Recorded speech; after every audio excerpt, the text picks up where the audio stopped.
Un fanático puede ser tan fanático que puede hacer una macana grosa por su fanatismo. Caso el tipo que era fanático de Lennon, tan fanático que al final se le hizo un cáncer y tenía que ir y matarlo. Trum, te terminó Lennon. Por eso no considero que el fanatismo es una cosa que no es musical. No sé de dónde nace el fanatismo y la música. A la vez es lindo que haya fans, que es otra cosa. Un fan es una cosa, un fans. ¿Entendés? Porque es alguien que colecciona tu música o le gusta, pero de corazón. No es que se le creó como una especie de zanja. No, eso no cabe, generalmente no combina con la música, con ningún tipo de música, excepto el silencio. Se termina la música cuando una cabeza se dispara para el lado del fanatismo.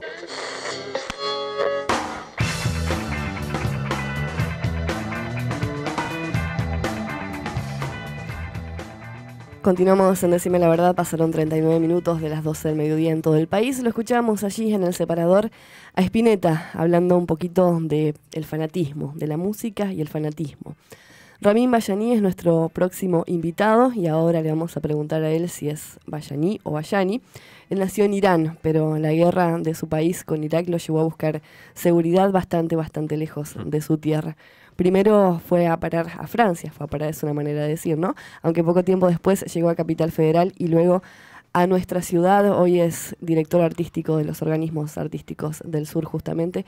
Y le quiero preguntar a él si coincide con esto que decía Spinetta. Buenos días, bienvenido. Buen día de nuevo, ¿qué tal? ¿Cómo está? Sí, absolutamente. Realmente él resume muy bien en realidad en música es difícil ser fan porque uno le puede gustar, o sea, no hay algo que sea único que a uno le guste tanto, porque si no se tiene que escuchar una sola cosa y un fanático es absolutamente un fanático, se obsesiona por un fundamentalista por algo, y en caso de la música realmente hay tanta variedad, es difícil decir a mí me encanta solamente tal cosa y soy fan de tal cantante, me puede gustar más o menos, pero bueno, de ahí creo que no llega a ser un fanático, digamos, de él. Y qué cosa además que es bueno, porque el fanatismo no es bueno en nada.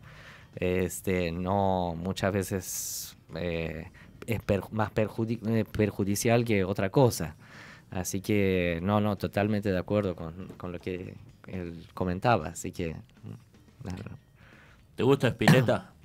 Me gustan, no he escuchado demasiado, pero sí, es un grandísimo músico, así que realmente en general el rock nacional tiene una música riquísima. Yo en esa época, no sé si yo llegué a los principios de 80, ellos estaban ya habían pasado, ya estuvieron en pleno auge, digamos, de ellos, así que sí, me encanta la música de ellos, así que... Decíamos, Ramírez, naciste en Irán hace ya varios años, ¿no? Pero ¿cómo arranca esta historia y cómo salís ya hace más de 35 años de Teherán? Sí. Bueno... Sí, nací allá y estuve más o menos hasta los 15 años allá en Irán. Jamás nunca pensamos en salir del país. Mi familia, o sea, nosotros estuvimos en la época de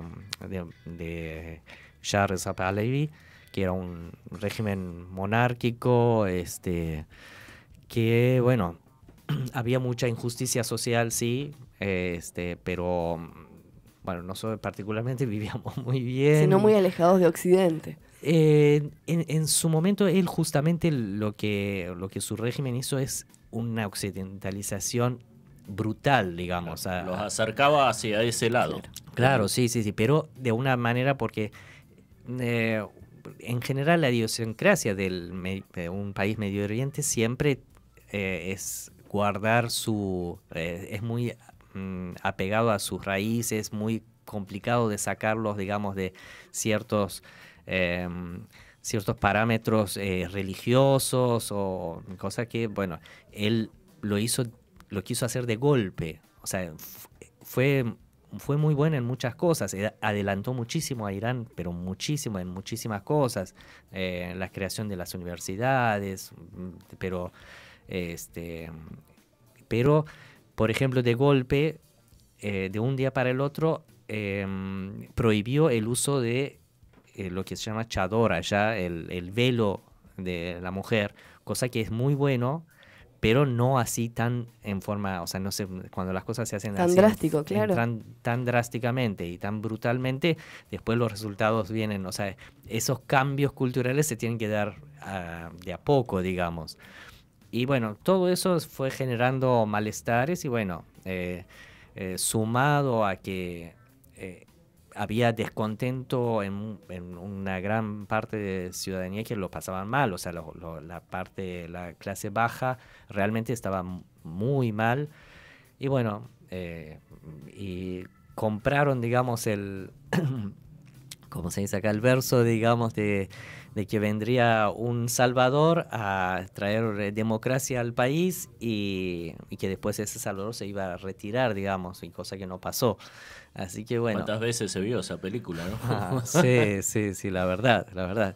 Y así que bueno, y nosotros yo estoy viviendo 2 años con el régimen de Ayatollah Khomeini, en lo peor, digamos, de la revolución, que fue súper sangrienta, con gente colgada en la calle, pero muy, muy brutal.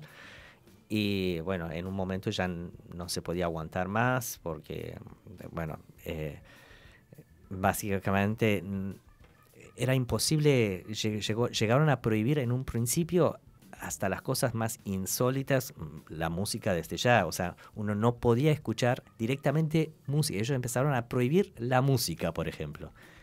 Cualquier naturaleza. De cualquier naturaleza. Eso duró 1 año y medio. No se, fíjense lo que debe ser, o sea, uno si piensa es una locura, que no se escucha en ningún lado. Después empezaron al año y pico, empezaron a aflojar un poco y permitieron empezaron las marchas revolucionarias y bueno, ahí empezaron. Y después a los 2 años la música tradicional se permitió y bueno, pasó muchísimos años, creo que 6 o 8 años pasaron hasta que permitieron la música occidental, para que vuelva la música occidental. Una locura total. Sí, Marcelo. Alguien que no me viene a la cabeza esto que acaba de contar recién, alguien que ama tanto la música como vos, ¿qué sentía en ese momento? Sí, no, realmente es terrible, tremendo. La verdad que es... ¿Vos para ese momento ya estabas en el conservatorio allí? Sí, yo empecé a los 9 años a estudiar ya en el conservatorio occidental, porque había 2 conservatorios, conservatorio de música nacional y música occidental. Yo estudiaba en occidental y sí, cerraron absolutamente todo, el conservatorio, todo se cerró de un día para el otro. Yo me cambié a un colegio normal, digamos, y bueno, sí, fue un cambio, o sea, a tal punto, digamos, de que uno sí podía escuchar en su casa, pero a un volumen, si salía algo, pero si se escuchaba algo de música en algún lado, es la muerte, prácticamente. O sea, sí. Si uno hoy por hoy piensa, yo no puedo escuchar más música, es como... Sí, es impensado, es insólito, sí. ¿Y cómo salís de eso, Rami? No, digamos, mi madre trabajaba en ese momento en la empresa Renault de los autos, y ella tenía un puesto importante y solicitó a Renault de trasladarnos. Ella pide el traslado. El traslado. Bueno, Renault nos saca o sea, yo salgo primero con mi mamá sola porque... de allí a Francia. De ahí a Francia, pero de una forma también dejando absolutamente todo, porque es más, mi madre se fracturó la pierna 2 días antes de salir, justo se cayó en la calle y no le permitían enyesarse para salir del país porque no podías llevarte absolutamente nada del país. Así que le dijeron si ella se enyesaba se lo iban a romper en el aeropuerto. Y así que bueno, salimos de... yo salí con ella al principio, después... ¿Y qué pasó con tu padre? Y mi padre se quedó en Irán durante... él supuestamente iba a venir a los 15 días, venía atrás nuestro. Justo 4 días después que nosotros salimos empezó la guerra Irán-Irak. Y Irak invadió, o sea, bombardeó, empezó el bombardeo y bueno, ahí cerraron todas las fronteras y bueno, esos 15 días pues, pasaron a ser un año, digamos. Él pudo salir casi un año después y escapándose por tierra vía Turquía, que es toda una odisea porque bueno, se sale en colectivos, digamos, ilegalmente, muy precarios, ilegalmente, por un camino que es la montaña, allá en la parte de la frontera, digamos, con Irán y Turquía es muy complicada, con mucha guerra inclusive interna entre los turcos mismos, entre los kurdos, hay una mezcla de cosas allá que, bueno, hay que pasarlos y, bueno, se viaja solamente de noche, de día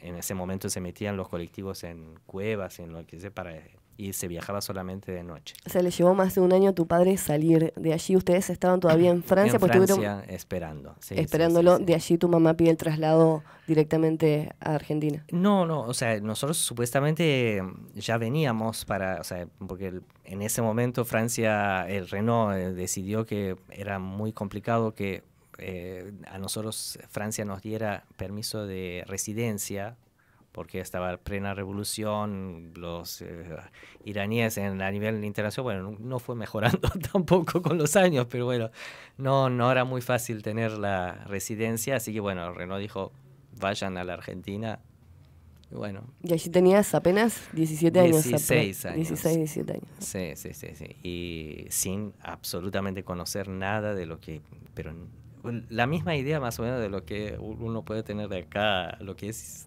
Irán, a nivel vida, así, o sea, bueno, lo mismo nosotros, no teníamos absolutamente idea de lo que nos esperaba, pero bueno, no fue malo. No, claramente que no. ¿Y cómo veían, Ramín, tus padres en esa primera instancia tu cercanía con la música? O sea, ¿confiaban en tu capacidad? Sí. Bueno, mi padre en especial fue una persona bastante complicada, digamos. No me tenía mucha fe. Pero... ¿Lo convenciste con los años? O sea, durante toda su vida traté de convencerlo.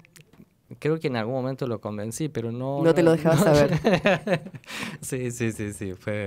Fue complicado, digamos. Es más, yo empecé la música en cierta forma por casi una imposición de él, porque bueno, él me llevó al conservatorio, él era un violonchelista, bueno, pero parece que nunca le pude demostrar demasiado, pero bueno, son cosas, qué sé yo. Te lo demostraste a vos, pero...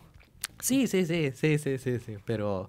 qué sé yo, son esas cosas que uno pasan siempre con muchas veces, seguro, no digo siempre, sí. Pero bueno, con ciertos padres con un nivel de exigencia, que nunca los llegas a terminar de convencer. Sí. Así que... Ramín, ¿cuál es el primer recuerdo, si te pregunto, el primer recuerdo que tengas, que se te venga a la cabeza relacionado con la música y con el violín en particular? O sea, el primer recuerdo bueno, digamos, que puedo llegar a tener es cuando apenas pude tocar unas melodías muy simples, al año que estuve tocando al piano, con acompañamiento de piano. Eso fue, digamos, muy a poder hacer música con otra persona. Eso básicamente.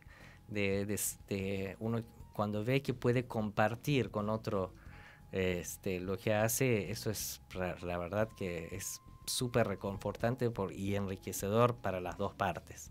¿Qué edad tenías? En ese momento tenía 10 años. 10 años. Sí. Ese creo que fue el momento de poder compartir con otra persona la música. Me parece que fue un... Sí, es algo que te marca, me imagino. Sí. Por eso también hay muchos, a los músicos en general, les encanta hacer música de cámara, compartir, justamente porque es esto, es compartir, es abrirse, digamos, a otra persona sus sentimientos, digamos. Así que sí, eso básicamente lo más importante. Bueno, y viniendo un poquito más acá, casi 10 años, ¿no? Porque con tan solo 17 años estabas en Capital Federal trabajando en la Orquesta Nacional. Y quiero saber cuánto y qué pasó a partir de allí hasta que llegás por primera vez a Bahía Blanca. Claro, yo estaba en ese momento, estaba trabajando primero en la orquesta, en la Sinfónica del Radio Nacional. ¿Te costó? Sí, me costó, pero de todas formas... Algo que es muy bueno... Porque tenías varias barreras, además de la idiomática. Sí. Pero la barrera idiomática fue tan bueno el tema de justamente la música y por otra cosa que además quiero recalcar, porque yo calculo que hoy por hoy también sigue siendo exactamente lo mismo. El argentino realmente es sumamente, hasta me parece excesivamente generoso con el extranjero.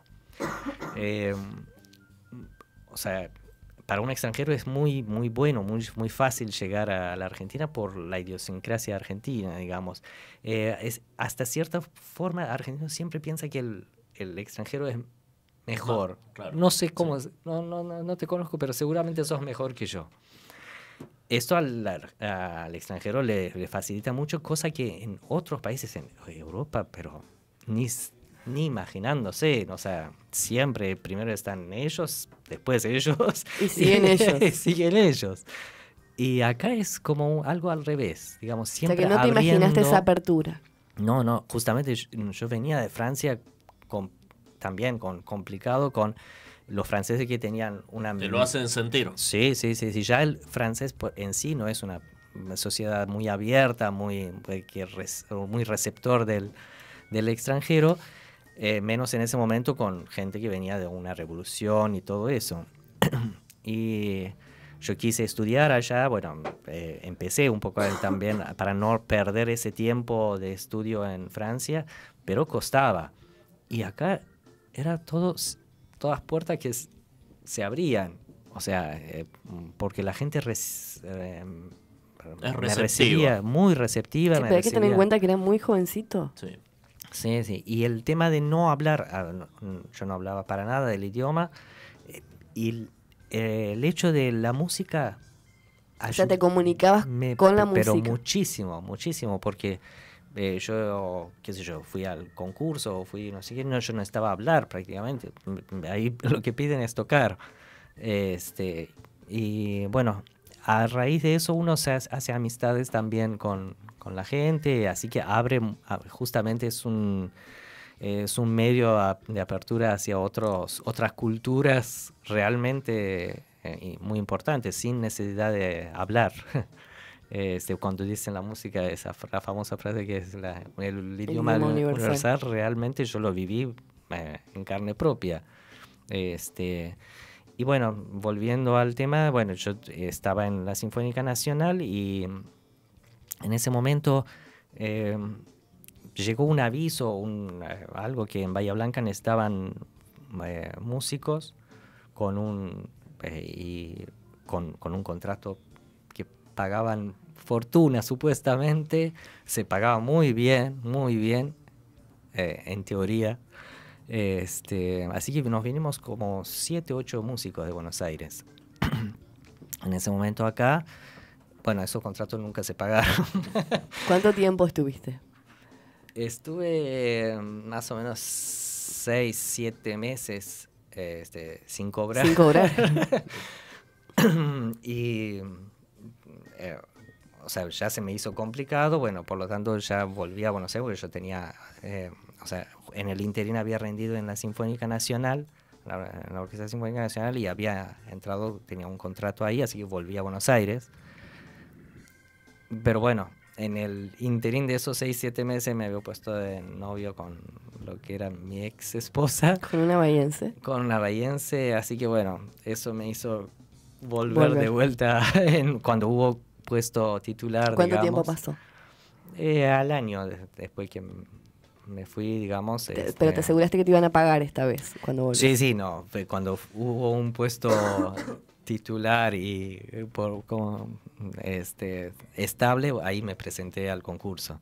Pero sí, ahí, y bueno, ya de ahí me quedé y bueno, sí, viajaba continuamente a Buenos Aires, en un momento trabajaba en los dos lugares, hasta que bueno, en un momento corté ya y decidí por un... ¿Tus padres continuaban allí? En Buenos Aires, sí.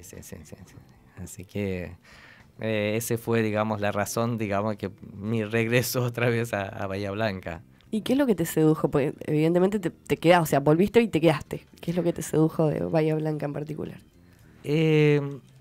Por un lado, bueno, ya tenía esa relación en ese momento la que era mi novia, digamos, y el tema de la tranquilidad, o sea, el tema de tener esa facilidad de vida y tiempo de sobra de estudio, porque en Buenos Aires yo perdía muchísimo tiempo, primero que haciendo varios trabajos y viajando de un lugar a otro, y acá era totalmente, bueno, sigue siendo, gracias a Dios, sigue siendo en comparación con Buenos Aires, es muy tranquilo. ¿Pero alguna vez te imaginaste que volvías y te ibas a quedar aquí por más de 30 años? No, pero, perdón, el tiempo pasa, bueno, después tuve mis hijos acá en Bahía, todo hizo que, bueno, que las cosas siguieran acá en Bahía y bueno, agradezco realmente a Bahía Blanca porque realmente también me recibió súper bien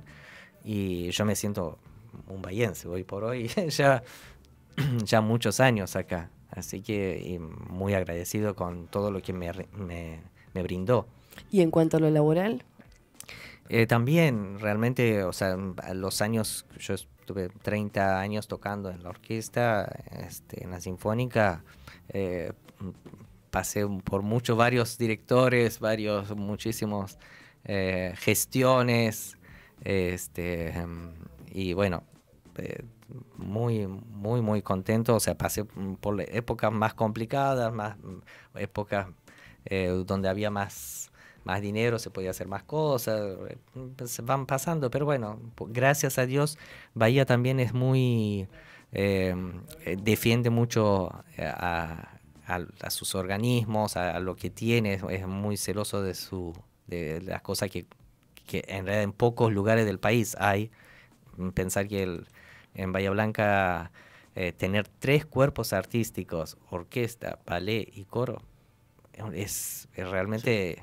Y no siendo de capital de provincia. Claro. Así que no, realmente es muy importante eso.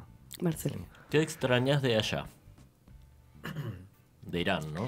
Sí, extraño, bueno, la comida bastante porque es muy diferente. Aunque acá la comida es espectacular, pero bueno, tira un poco las cosas. Y extraño un poco... Pero también comemos arroz acá, más allá de tomar mate, que a vos no te gusta, pero también comemos arroz. Sí. Pero es como, no sé, sabía que se come mucho arroz allá. Sí. ¿En toneladas? Ah, sí. Yamila estudia todo, te aviso. Yamila te hace la radiografía. Veo. Por eso no te ofrecí mate hasta el momento. Bueno. No, acá tengo el tecito muy amable.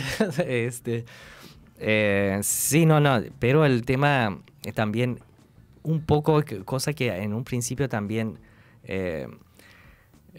me chocó, o sea, la sociedad iraní es abierta, pero es más parecida a la europea que a la argentina. O sea, también no es tan abierto, no tan cerrado como europeo, pero no tan abierto como la argentina. Nosotros, sí.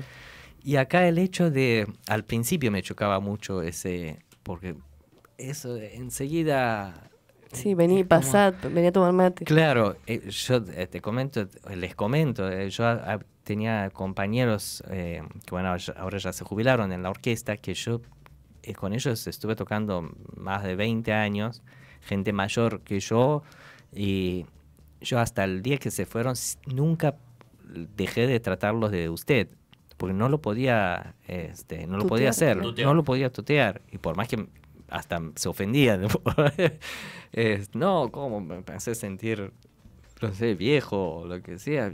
Pero es una cosa que es, esa barrera, digamos, que existe, es eso no lo puede no lo puede pasar, digamos. Así que Ramín, ¿volver es una asignatura pendiente que tenés aún? volver a Irán. Sí. Que la idea mía era volver ahora, el año pasado supuestamente. O sea, tenías 50 años, ¿verdad? Claro, para sí, volver. Sí. Muy bien. Sí, porque hasta los 50 yo no podía volver a Irán por un tema que a mí me habían llamado para la guerra de Irán-Irak y no fui. Claro. Así que después, a partir de los 50 años ya tengo una amnistía, una especie de amnistía. Y ahí pensé ir, lo que pasa es que ahora con... ¿Tus hijos nunca te han manifestado por allí la inquietud de conocer tu país? Sí. Mi hijo, bueno, en especial que ahora él vive allá hace 5 años, vive en Suiza, es músico también, y él tiene un especial interés, digamos, siempre, es más, quiso sacar el pasaporte iraní, cosa que es un loco. Un pasaporte no sirve para... ¿Superó al papá como músico? Sí, eso es seguro. No, seguramente. Pero bueno, es una cosa pendiente que tengo. Lo que pasa es que con mi esposa actual, digamos, que ya llevamos casi 20 años. Casi 20 años, muy bien. Es muy complicado porque nosotros no estamos casados y para ir a Irán es complicado no estar casado porque tenemos que ya entrar por 2 vías diferentes. No podemos... ¿No pueden andar juntos en público? ¿Es tan así? En público podemos estar no tomados de la mano. No tomados de la mano desde ya. Si nos tenemos que alojar en un hotel, tenemos que estar en habitaciones separadas. En los medios de transporte público tenemos que estar separados. Es una complicación. Así que bueno, ya estuvimos pensando a ver de qué manera, por eso hasta ahora estamos dilatando el viaje, digamos, pero sí es una asignatura pendiente que realmente me encantaría ir. Ramín, las últimas 2 te hago antes de que el productor me mate por el tiempo. Una más. Bueno, quiero saber qué sentís que le debes a la música. Todo, absolutamente. O sea, yo creo que hay algo que yo, bueno, tuve que hacer terapia en un momento, bueno, como todos creo que en algún momento, porque yo en un momento que, bueno, tuve un cierto problema con las manos, por el tema del violín y todo eso, y que no tuve que dejar de tocar, perdí la identidad, o sea, justamente costó separar eso que yo soy violinista, yo soy músico, no hay, y no me concibo de otra forma que no, o sea, es lo que tengo, lo que soy, es gracias a la música, así que es absolutamente todo para mí. Todo lo que me ha dado la vida fue gracias a la música, así que soy un eterno agradecido y adorador de la música, así que... Bueno, tenemos aquí en nuestro programa una sección que se llama Te saco la foto, pero no de estas que yo ya te saqué, sino que te vamos a tirar un par de palabras, son 7 en total. Sí. Y vos nos las vas a tener que definir en lo posible con una palabra. ¿Qué es lo que significa para vos? Sí. No te podemos dar un hándicap de 3 a lo sumo, pero en lo posible con una palabra. Arranquemos con la primera. Dios. Todo. Argentina. Corazón.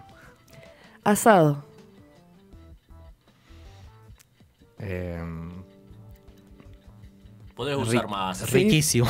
Riquísimo. ¿Kebab? ¿Se dice así? Kebab, sí. También, recuerdo. Libertad. Fundamental. Y la última es Vorterix. Amabilidad, ahí puedo usar. Ahí puedes usar todas las que quieras, sí. No, realmente yo los escucho, ya le estuve comentando a él que yo los escuché varias veces, inclusive con los invitados que ustedes tuvieron con los organismos, la verdad que muy, muy ameno, y lo estoy viviendo acá personalmente, realmente es bárbaro el programa, realmente, y la radio. Realmente les agradezco muchísimo. Los agradecidos somos nosotros, Ramin. Ha sido un placer enorme. Muchísimas gracias. Gracias a ustedes. Gracias en iraní o en persa sería Mamnun, ¿es así? ¿Cómo es? Sí, Mamnun. A ver de nuevo. Mamnun. Mamnun. Ok. Mamnun. Bueno, muchísimas gracias en castellano entonces.